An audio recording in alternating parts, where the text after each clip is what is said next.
He kovela hia lo chavin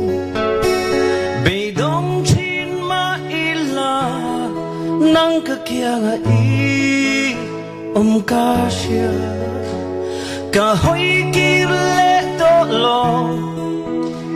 Kalal pa mangay na chu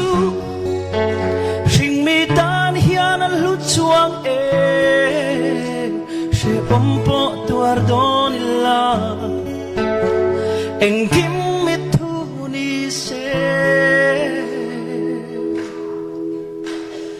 Idunun vangya chandam na Chukalaw chang veta Tuna chuani kya nga hi Kathang per photo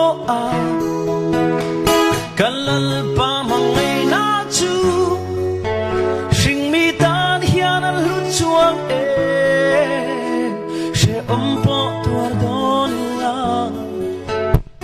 Engkim mituni se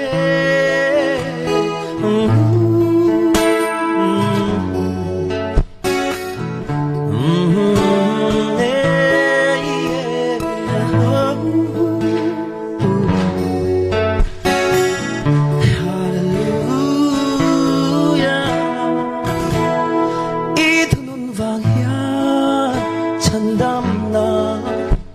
Chukalaw chang veta Tuna chuani kya nga hi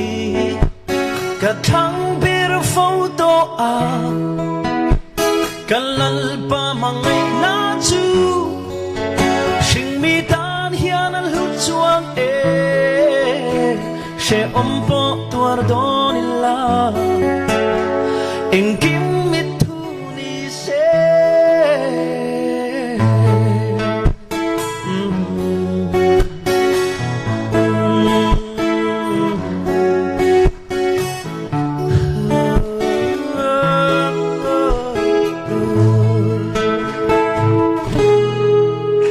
Haleluya, dal pa sa fakin ng bose.